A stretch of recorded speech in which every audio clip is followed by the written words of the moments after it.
You're checking in with the doctor for the greatest fantasy baseball podcast in the world, starring your hosts, Dr. Fantasy. I'm ready to rock and roll today. And Rydawg. Harrison Masturbator.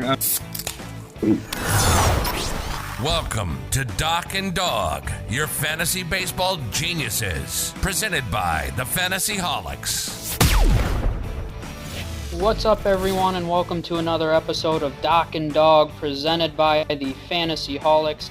My name is Jordan Jaika, aka Dr. Fantasy, and I am here with my co-host Rydawg, and we are in the middle of our new mini-series where we are going through our starting pitching rankings for redraft.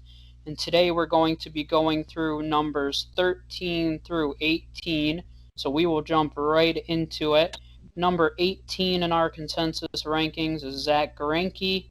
I had him ranked 17th. Rydawg had him 18th. So he came up as our 18th overall on our rankings. Last season he was 18-5, 208 innings pitched, 187 strikeouts, a 2.93 ERA, and a .98 whip, so under one there for the whip. He's a guy that I mean, you can't beat Greinke's production. He's going to get a ton of wins. He's on a really good team. You know, for me, I don't love the K-rate upside, as I've mentioned before. I really like guys with high K-rates, but once again, if you take Greinke as your second pitcher and you get below a 3 ERA, a below 1 whip, I mean, I'll find strikeouts in the next few rounds with Lance Lynn, among other names. So I like him a lot in that spot, and he offers a lot of underrated value, I would say, because I'm not alone in people that really like guys with high K rates. But Greinke's done it so consistently over the course of his career, been successful with a low K rate, so I can't knock him, and he's in a good situation too. Yeah, and I think Greinke with being in Houston, I don't see any reason for a decline.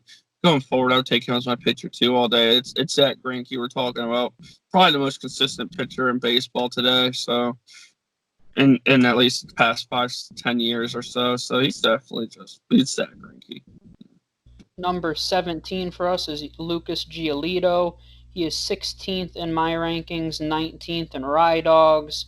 Last season, he was 14-9, pitched 176 innings, 228 strikeouts, a 3.41 ERA, and a 1.06 whip. So a very successful season. He was obviously one of the top prospects coming up with the Nats. And he really put it together last season. And I know people are kind of all over the board with Giolito. I personally, based on what I saw last season, we always knew he had that potential. And I think he just finally put it together. And I think moving forward, you know, you can expect a 3.4, 3.5 ERA, 200-plus strikeouts. But I think he can continue to improve. That was only year one of him putting it together. And he's just kind of hitting his prime. So I think you could really see him explode in the next few years. So I really like his spot as a mid-range second pitcher. But I still think he offers a lot of upside, and he's shown us that talent we always knew he had. Yeah, no, I would agree with that. I think Giolito as a second pitcher is definitely decent. I think we could see more from him. I think he needs to have higher control of his command, though. I think in the second half, he looked a little shaky. He was leaving a lot of runners on base. He was giving up more meatballs in the second half than he did in the first half. I think he'll finally really put it together for a consistent year, if that makes sense. And he's going to be a decent pitcher going forward. He just has to be more consistent about it. And number 16 in our rankings is Blake Snell of the Rays. I had him ranked 20th. You have him 13th. Last season, he was 6-8, 107 innings pitched, 147 strikeouts, had a 4.29 ERA, and a 1.27 whip. He really struggled compared to 2 seasons ago. And I remember doing this in our mini-series. He's currently coming off the board at starting pitcher 7 in Yahoo leagues. And that, to me, is absolute insanity. And I think he's being severely overdrafted still. I love his potential, and we saw what he could do 2 years ago. But, you know, when you look at it, he has an injury concern. I mean, he last season he wasn't great. He had a 4.29 ERA and a 1.27 WHIP, and that's nothing really to get excited about. So I'm more confident with him as a back end second pitcher, maybe your third pitcher. But I think he's being severely overdrafted, and I guess I'm giving a buyer beware here.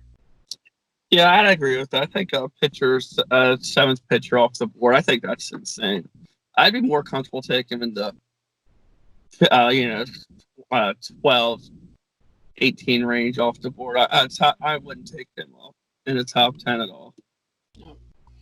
Number 15 on our list is probably a name that will surprise a lot of people, but it's Max Scherzer.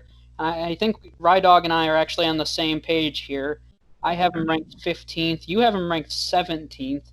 Last season, he was 11-7. He pitched 172 innings, had 243 strikeouts in those 172 innings, a 2.92 ERA, and a 1.03 WHIP. So when you look at his numbers from the outside, I mean, they look fantastic, and you'd say, why is that guy ranked as your 15th pitcher? But he's getting older. I won't go into all the details. I'll let Rydawg talk about it a little bit, but he's getting older. He has injury concerns. He really struggled in the second half. So I think in Yahoo leagues right now, he's being taken as the third pitcher off the board. And I've mentioned it before, I like younger guys that have a ton of upside.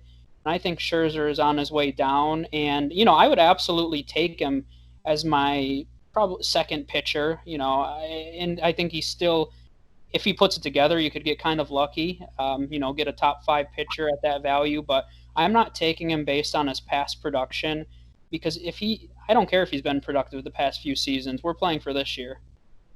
I completely agree with that, and I think any time you miss a start in a World Series game, it's a red flag for that World Series and going forward. As a Nats fan, we're lucky that we won the World Series because of Strasburg carrying us in the championship game. But I'm not going to talk about too much of that. I think going forward into a fantasy perspective, I'm staying away from Scherzer.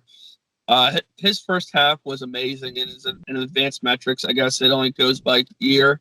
I'm not sure if you can break it down or not, but if you break it down as game logs from second half compared to the first half, it is completely wow. He had almost a 4 ERA, I believe, in the second half of the season compared to a low. I believe he had a high 2 ERA in the first half of the season. He was struggling with injuries in the second half, and I think given his age and given his back issues, I think he's on his way out. And I think this year, he's going to decline, and he's going to decline fast. Yeah, I agree. Number 14 in our rankings is Tyler Glasnow. We both have him ranked 14th, and he's our 14th pitcher. So this is a guy that, maybe I'm just too high on him because I really think that he could be one of the top 5 pitchers in baseball the whole season. I think he's one of those guys who has a huge advantage because of the shortened season. Because the biggest concern with Glasnow is he still hasn't been stretched out over the course of, 160, 70, 80 innings. But in a shortened season, there's no reason he wouldn't be able to make it through the entirety of the season. So, and last year he was 6-1, only pitched 60 innings, 76 strikeouts, a 1.78 ERA, and a 0.89 WHIP, so under 1 there. And I just love his upside. When you look at his metrics, he could be one of the most dominant pitchers in baseball. So I mentioned it before, I love upside. I'll take him as my second pitcher. Once again, I'm not going to reach for him. I'd still be comfortable taking him in the 60 to 70th pick range, but I'll take him as my second pitcher, and it's very risky, but I think it's a very high risk, high reward move. And I completely agree. I think we're both very high on Glasnow the same, because Glasnow is a guy that he just goes out there and balls out when he's healthy. He has a very, very high control of his command. He just has his command on lockdown, and he gets the strikeouts to go with it. He's a guy that you want on your team, and we're not going to reach for him either. I think a high second pitcher is what he really is. He's definitely, in my opinion, the ace on that Rays team. I think Snell could turn it together. I believe Snell will turn it around. But I think we could see Glasnow overall being better than Blake Snell going forward for sure. And last for this episode is number 13, Mike Clevenger. He is 13th in my rankings, 15th in yours. Last season, he went 13-4, had 126 innings pitched, 169 strikeouts, a 2.71 ERA, and a 1.06 WHIP. He's a guy, once again, I think he has tremendous upside to be a number one pitcher in fantasy formats. Only reason he slips down a few notches is because of that injury concern.